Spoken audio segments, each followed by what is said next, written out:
Hello, and welcome to another episode of the Profit Minds podcast.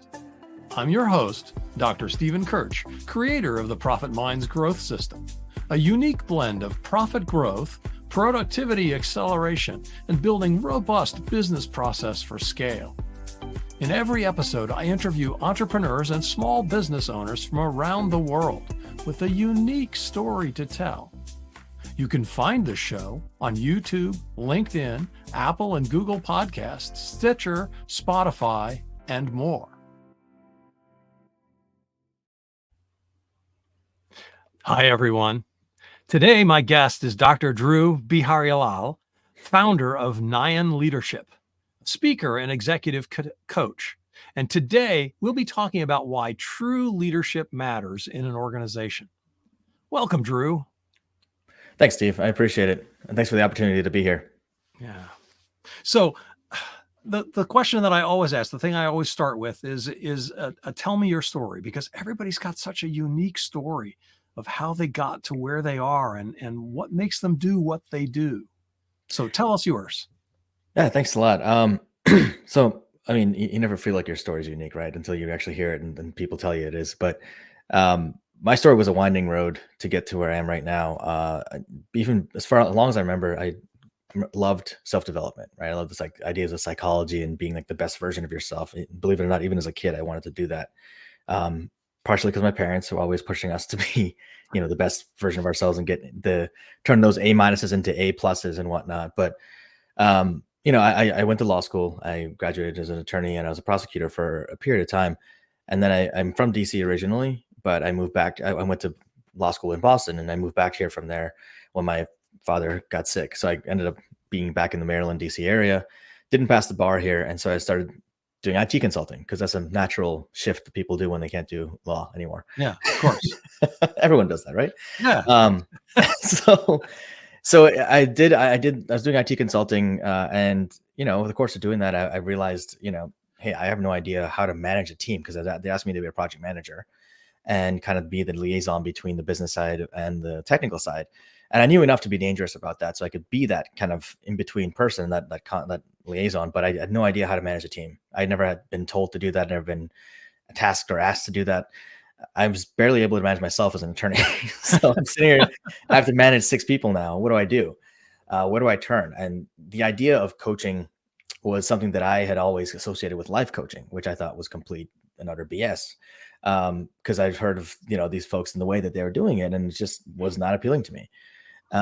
So I kind of read a bunch of books, talked to a bunch of people I could talk to, people that I respected, the few of the leaders that I knew who were good leaders who I could, actually have respect for, and started implementing stuff, whatever made sense. And my team started developing, they started growing. I started asking crazy questions of them, like, what do you want to be doing with your career?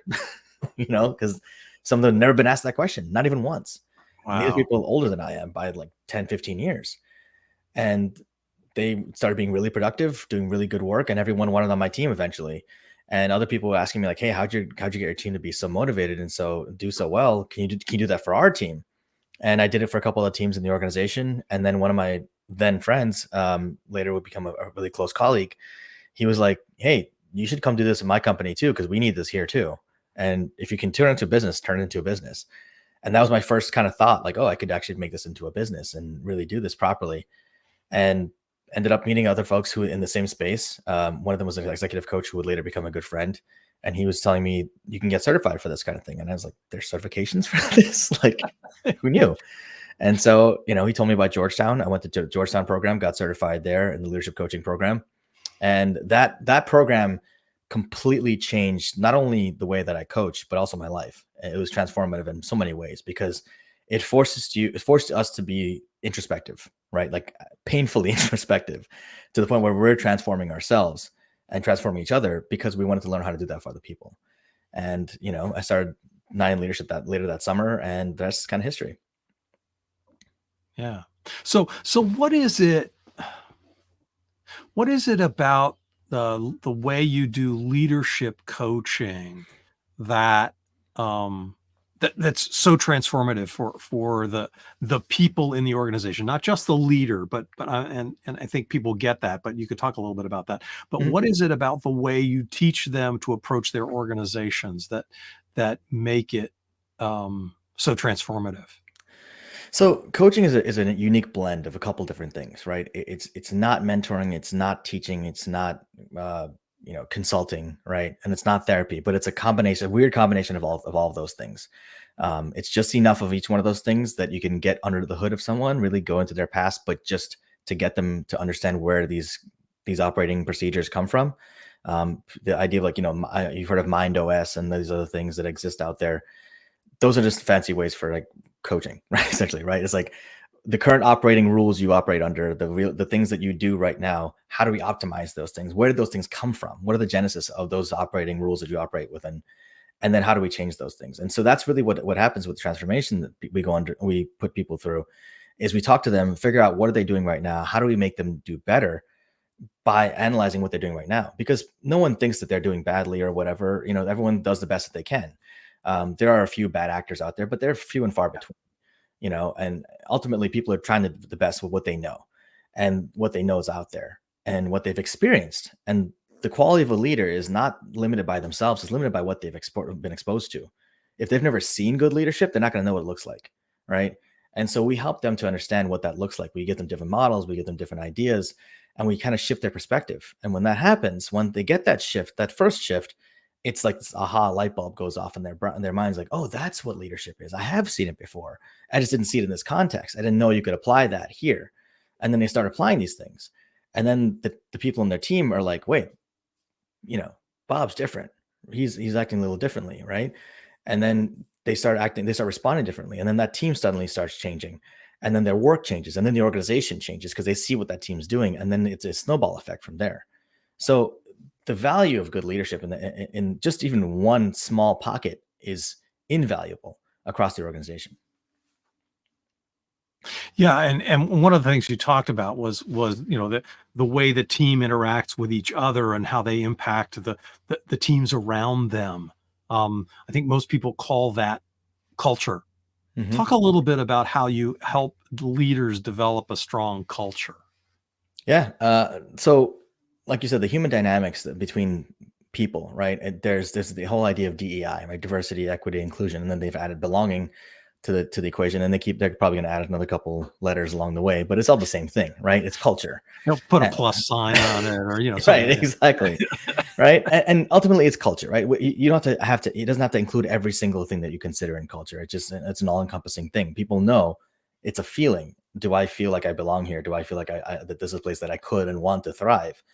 And it's one of those things where people, it's been going on for a long time. Culture has been in our organizations have been declining for a long time in this country, for I'd say 30 years or so, maybe even more.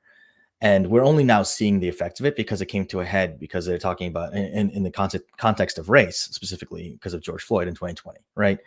And that's where everything kind of blew up, and everyone's like, oh, we have to talk about DEI. We have to talk about DEI. And as inevitably, greed takes over, and like, oh, I can make money on DEI, so I'm going to become a DEI consultant. And now everyone and their mother, the same way that people became coaches overnight, everyone and their mother became a DEI consultant overnight, and they don't know what they're doing. And so what happens is you have people who legitimately want to change their organization. They want to affect change and make an organization that's culturally sound. And they hire someone like that who claims to be a DEI expert. Well, they come in, they do a brown bag, they take a couple $1,000s for that, and it makes no difference because they don't know what they're actually doing. Right? They're just going to take the money and move on. And every one of the organizations like, what did we just talk about? Why did we just sit through that presentation? Because it means nothing to me, right? And they didn't connect any of the dots, and they didn't structure a conversation. It was just talking at them.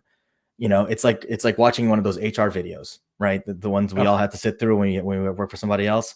The ones that have no impact on how we behave, right? They don't address anything. They just say, don't do this. They don't, and it's like no one thought it was okay to do that before this video, right? So you telling me not to do that's not okay, is not going to change my behavior, right? I already know it's not okay to do that. I wasn't going to do that anyway, and the person who was going to do that also knew it was not okay to do that, right? And so it's just something where unless we're intentional about, unless DEI is a conversation, unless it's a give and take, and we understand why people act a certain way and people are willing to change their behavior, it's not going to matter. It's not going to make a difference. And I've turned down more work than I can count in DEI because people are asking for you to just come in and do an hour brown bag, which is going to make zero impact on anyone. Right. It's they didn't want to check a box. It became a checkbox to check. Yeah. And one of the things that I learned, I taught a class at Intel.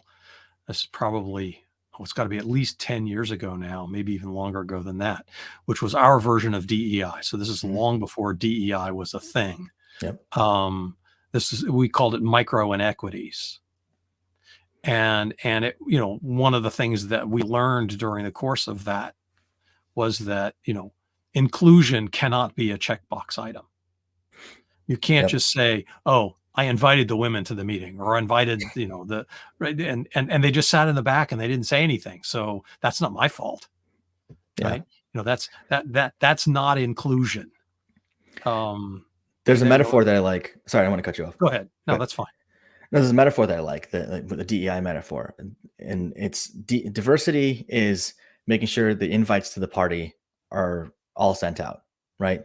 Equity is making sure everyone has a way to get to the party. And inclusion is making sure that there's activities for everybody to do that keep them interested at the party, right? That they have fun. That they have fun. And then if you want to add on belonging is making sure that they feel like they belong there, like they feel comfortable there. Yeah, that right? they weren't just invited because they're different. Exactly, right. And there's something to be said about that too, right? I mean, there's something to be said about saying, hey, you know what? We need another perspective on here, so we're going to invite that person for their perspective. But that happens so infrequently. It's normally we need someone to sit here so we can take a picture and show that we have someone different here. So we can show it, right? and then it becomes an outward show. The visible symbol is important. Yeah. And I'll tell you a story of what happened to my daughter, who was a undergraduate physics math major, right? Which is pretty unusual for a woman. Sure. And was trying to get an internship at Intel. I worked there, so I thought that would be pretty easy to do. I sent her resume to a number of folk, and she never got a call because she didn't go to one of the top engineering schools in the country. She was going to a small liberal arts college in southern Minnesota, a very fine institution. St. Olaf College is a great place to get a great education. And by the way, she went on to get a master's in mathematics from Boston University and now has 5 patents in artificial intelligence. That's awesome. So she's pretty smart. But they wouldn't talk to her because she didn't go to the right school. Now, I know a little bit about this kind of thing. I was a manager at Intel for a long time, but even if you were a person of color or a woman, if you go to the same engineering school as everybody else, you're going to have a particular perspective. Now, a woman's perspective, a Black person's perspective, a Hispanic's perspective might be, different slightly, but it's going to be even more different if you get somebody from a different kind of college, a liberal arts college, for example. Again, diversity of thought. It's not just about what's the picture, but how do they think, right? That's the 100%. Value of having diversity in the room. And that's the value of conversations, right? Because it's not just based on the cover of the book, right? It's what's inside. And that's what people do. It's hard. It's not easy. That's the difficult challenge, right? Is that it's not an easy conversation to have, but because it's not easy, that's more important to have it. And people are afraid to have those difficult conversations because, God forbid, you have the wrong conversation or you open the conversation up to the wrong people in the wrong way, and someone gets offended and someone gets upset and whatever. Well, guess what? It's going to happen. People are going to make mistakes. They're going to say something that may get them quote unquote canceled, but it shouldn't get them canceled if they're making a mistake honestly and they're trying to get better, right? And that's the distinction between real DEI work, which is difficult and is dangerous in terms of cancel culture and whatnot, and BS DEI work, which is checking a box, which is let's all get in the picture. And then you guys over there, oh, these guys, we need someone off the street. Come here, just put on a jacket and jump in the picture because we need to show people that we have diversity in our organization, right? When it's not really, even if it's racially diverse, maybe it's not ethnically diverse. Maybe it's not thought-wise. It may not be brain diverse, right? Or emotionally, or exactly. Yeah, no, it's really, by the way, when I pointed this out to the head of HR at Intel, Mhm. he wound up getting her a job, but as an intern, right? So it worked out, but just that whole concept of, you know, be careful how you define diversity, Yeah. And right? if her dad didn't happen to work at Intel or know the HR director, she'd never gotten that opportunity, That's right. right? That's right. So, one of the things that I talk about when I talk to people about, why should you have a coach, right? People ask me, well, why do I need a coach, right? I often point to professional sports, Mhm. right? And say, Steph Curry, for example, who's probably the best shooter that has ever lived, Yeah. in basketball, right? He has a shooting coach, Yep. right? He has got a myriad of coaches outside of the coaching staff of the Golden State Warriors. Oh yeah. But to talk to us a little bit about the professional sports and what does that look like in coaching and in leadership and those kinds of things. Absolutely. I mean, you people go. I'll give you a great example, right? People talk about the LeBron Jordan comparison all the time, right? That's a very very common conversation slash argument that gets very heated very quickly, right? Yep. And there's all what no matter which side of the fence you land on that, right? There's a very distinct difference in the way that they play, right? And whether you talk about the NBA or whatever, and what kind of NBA it was, right?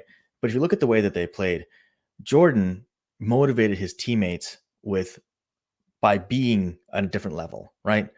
And even when he had great support. Don't get me wrong, he had amazing support. He had a lot of talent with him.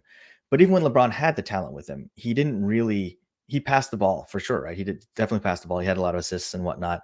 But you never saw those guys on the bench really step up and take charge, right? You never really saw it. Was basically like, let's wait for LeBron to get back on the court. Let's wait for Dwayne Wade to get back on the court. Let's get these guys back on the court as soon as possible. With Jordan, everybody had to be on top of their game, or he was going to yell at them, right? And that came out in the Last Dance. If you didn't know before that, right? That's right. It was something that even Phil Jackson was like, yeah, Jordan was like a second coach. He was like yelling at them, motivating them to work with them. Not necessarily, and his motivation might have been just to win, because that's really what he wanted. He just wanted to win, right? But at the end of the day, he still got everybody involved and made them do the best they could, right? And sometimes beyond. And that's the difference between having someone external and having someone internally, right? When the coach, the value of a coach is not just in the short term, or like in the, in motivation in the now. It's the consistent. Hey, you're accountable to somebody. You know what's going on, and I can tell you from the outside, this is what I'm seeing. You may not be seeing this, but this is how I'm hearing it. What you're saying. This is how what you're thinking is affecting how you're performing. Right. This is how you can bounce back from that thought you're having right now. This is how you can manage those feelings you're having right now. This is that story you're telling yourself since you're 7 years old that's still affecting you as an adult today, whether you believe it or not. Right. It's subconsciously affecting you. And that's the value of that is effectively invaluable. I tell people all the time, no one needs a coach, but everyone could benefit from a coach. You'll get the same development on your own eventually, right? But what the development you might get in right, Maybe. the Yeah. development you would get on your own in 5 years, you'll probably get in 6 months with a coach, because of the fact that person's pushing you, one, two, holding up a mirror and saying, here's where you can actually focus your energy to get the most out of what you want based on what your goals. And then on top of that, they can tell you, well, here's some ways you can shift what you're doing, or maybe if you shifted this way, what would happen if you did this? What would happen if you did that? Right? And they're experts not on you, but they're experts on leadership, on mindset, on whatever the coach concept is, and that's where they can help. Right. And it's why Steph Curry, for example, not only has a shooting coach, but a strength coach and a mindset coach and a nutritional coach right. Yeah. Because they help with different aspects. The shooting coach isn't as good a shooter as he is. Right. But he knows fundamentals. But he can watch what's going on. When Tiger Woods was at the top of his game, right? He had swing coach, right? Yep. Didn't hit the ball as well as Tiger did, but could provide it's an external mirror. Yeah. And there are people who are experts in that thing. They're specifically designed for that particular thing, right? Right. And that's one of the challenges with life coaching, right? It's like there are people who are legitimate life coaches. Don't get me wrong. I use that example because everyone keeps saying that they're a life coach, right? But there's people who are legitimately solid life coaches, and there's everyone else, right? The people, the live, laugh, love folks, as I like to say, right? They're the ones who just post that in a profile and then post pictures on the beach and they're like, "Yay, live, laugh, love, quit your job, just become a coach." Those people are not really good guides Yeah. to follow. Yeah. Yeah.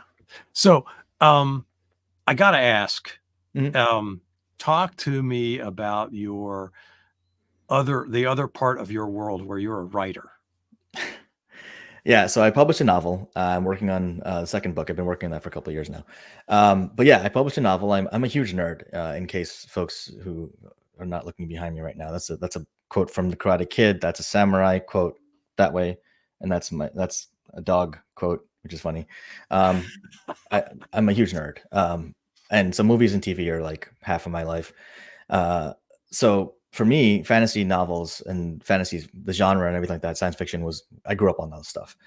And so when I had these ideas in my head, I had these stories in my head that I decided to put on paper. And so I wrote this book. It's called Children of the Fallen Empire. It's on Amazon. It's under my pen name, which is Killian Tiwari. Killian is Killian Jones, Captain Hook. His original name was Killian Jones, and favorite character from that Peter Pan genre. And then Tiwari is my mom's middle name. So kind of giving honor to my old family. So nice. That's great. So I got to ask, what's your favorite science fiction fantasy book series? So up until, and this is not because it's written well, it's because the story is amazing and the characters and the depth of the world is Tolkien, obviously, right? But 10 years ago that changed. There's a series called the Night Angel Trilogy by a guy named Brent Weeks. That series is phenomenal. It's just a trilogy. It's an isolated trilogy. As far as I know, I haven't seen any sequels come out or prequels, but the way it's written is phenomenal. The action is palpable. You can read it and visualize it in your head what's happening, and the story is phenomenal. It's so creative and so unique. It's not like anything else I have read up until then or since, and it's outside the box for sure. It's very, very cool. That's great. Thanks. And so if somebody wants to get in touch with you, what's the best way for them to reach out? So I'm on pretty much every social media, LinkedIn. My username is Dhru B. Same thing on Facebook, Instagram. It's actually Dhruva B because some random person took Dhru B somehow. I don't know why. The account doesn't actually exist. It's just blocked for some reason. Which is weird.